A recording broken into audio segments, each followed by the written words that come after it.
그 전에 그 동물원에 어떤 사육사가 호랑이 굴에 청소를 하려고 들어갔다가 그만 사고를 당하는 그러한 일이 있었습니다. 호랑이를 옆으로 격리시키고 문을 닫고 잘 잠궜는데 그만 문제가 생긴 거였습니다. 잘 잠근 줄 알았는데 이게 잘 잠겨지지가 않았고, 그래서 문이 살짝 열려 있었어요. 그러자 호랑이가 그만 그 문을 열고 나와서 그 사육사가 안타깝게 세상을 떠나고 말았습니다.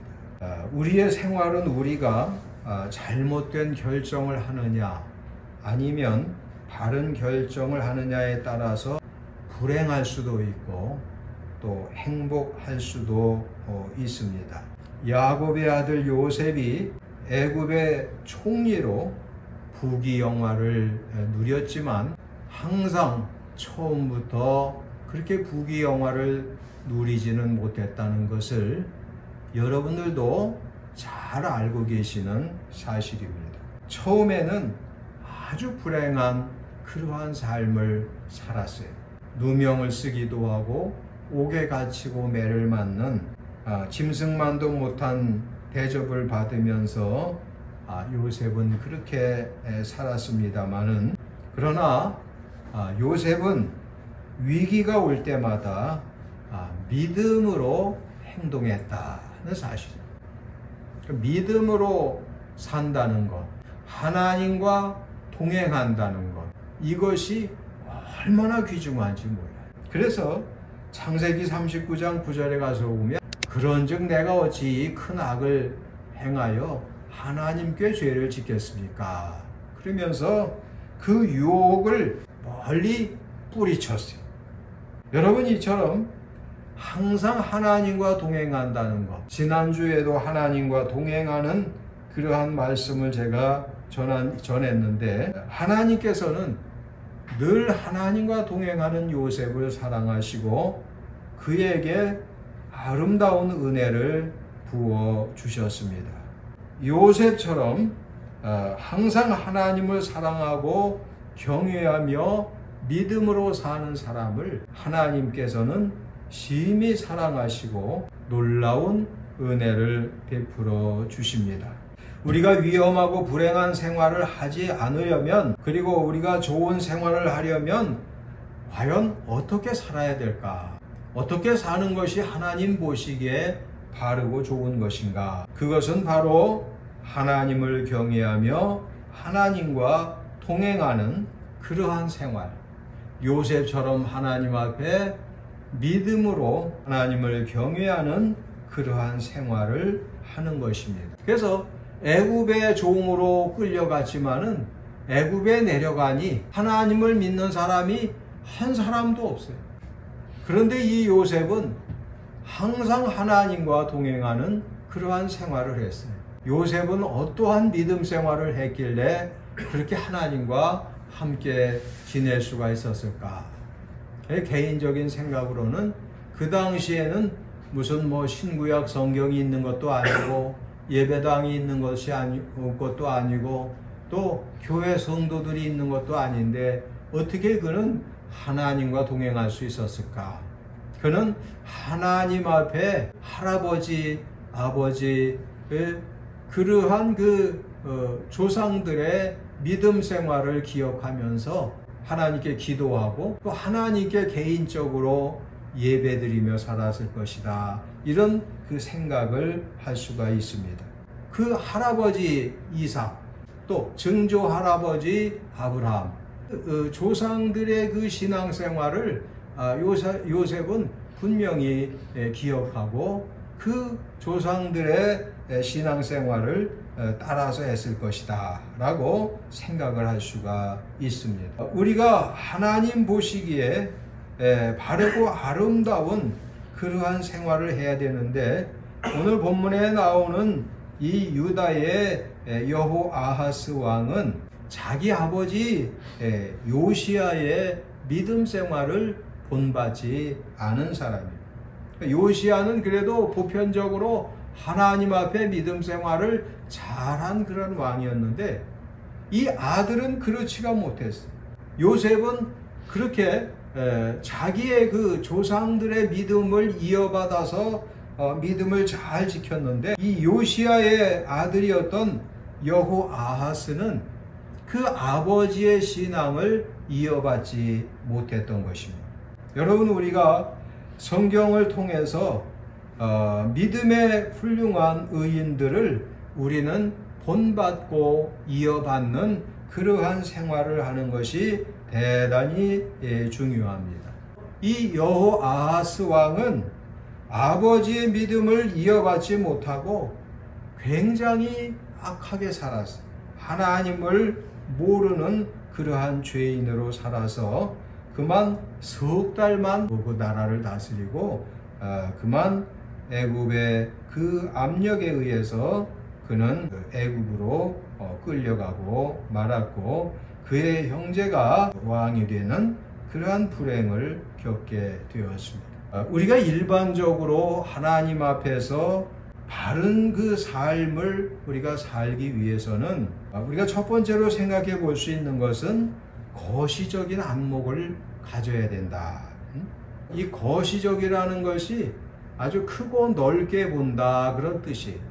저도 그 전에 학교에 그 대학을 다닐 때 미시경제학, 거시경제학 뭐 이런 거. 미시경제학은 아주 작은 그 시장 또 어떤 법칙 이러한 거를 연구하는, 거시적인 것은 뭐 세계적인 동향이라든가 이러한 분위기 이러한 것들을 연구하는 거예요. 그래서 한 나라의 경제가 바르게 돌아가려면 미시적인 측면에서도 반듯하게 그것을 일정한 비용을 가지고 최대의 효과를 나타내게 하는 것이 그 미시적인 경제예요.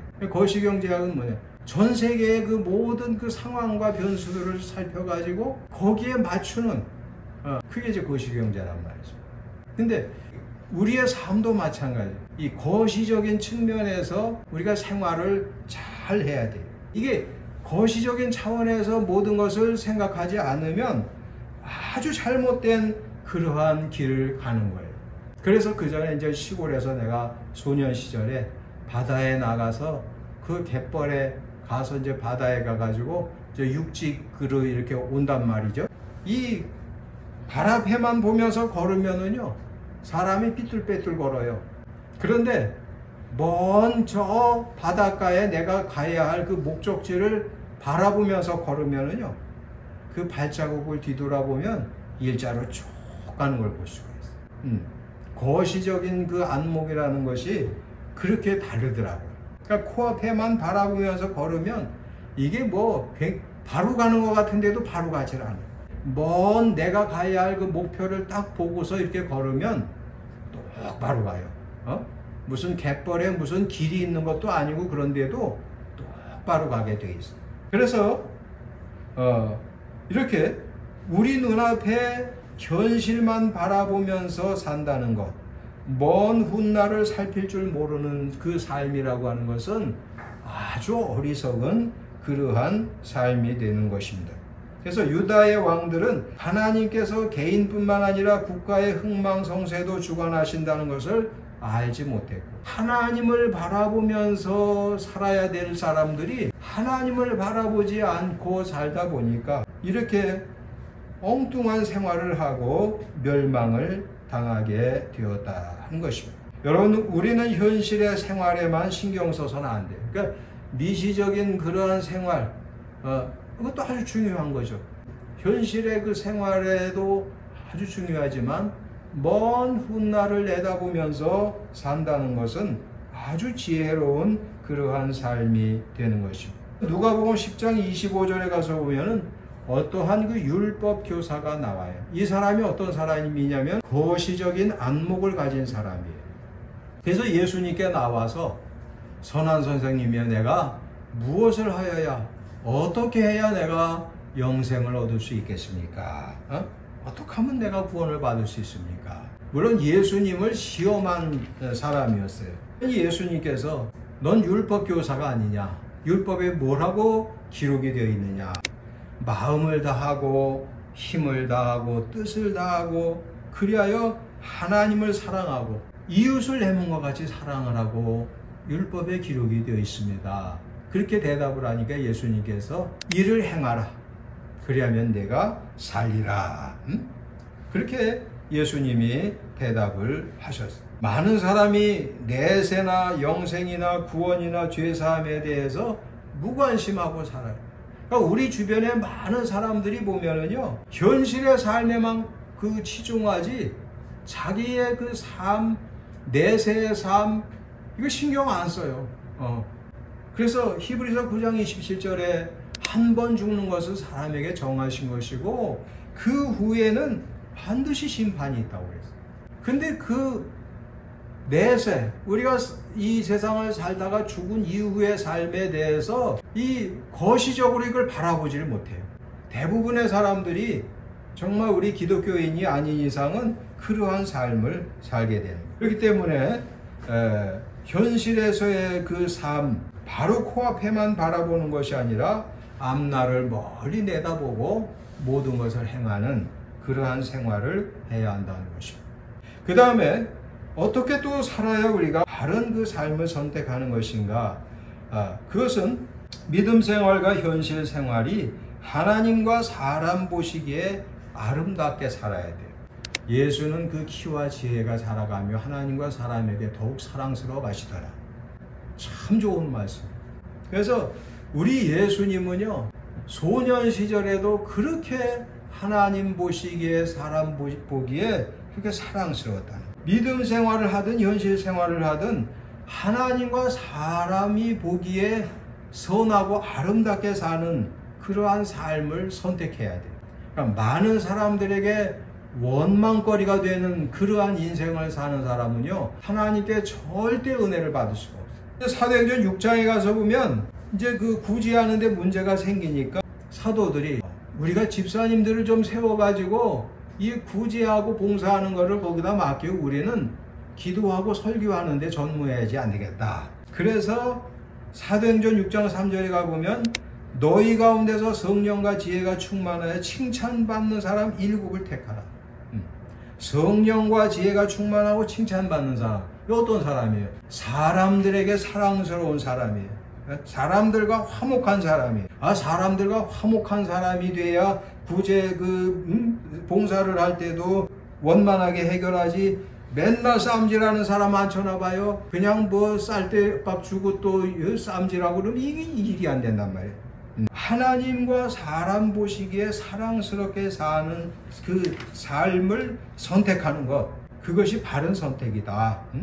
마지막으로 우리는 하나님과 함께 동행하는 그러한 삶을 선택해야 돼요. 하나님과 함께 사는 삶. 지난주에도 그런 말씀을 전했습니다만은 하나님과 동행하는 삶을 살면은요, 거시적인 안목으로 삶을 바라보는 것, 그것도 저절로 되게 돼 있고요. 하나님과 사람에게 칭찬받는 사람이 되게끔 되어 있어요. 그러니까 하나님과 동행하기만 하면 이건 되게 돼 있다 그 말. 아브라함이 아버지의 집에서 75살 된 노인이 하나님께서 내가 지시하는 땅으로 가라. 갈 바를 알지 못하고 갔어. 이거 거시적인 차원이고 미시적인 차원이고 이건 설명할 수가 없는 일이에요. 사실은 아브라함의 삶이 그랬고 사도 바울의 삶도 그래요. 그렇다고 아까 그 거시적인 차원으로 바라본다는 것이 틀렸다는 건 아니에요. 우리는 거시적인 차원에서 삶을 바라볼 줄 알아야 되고요.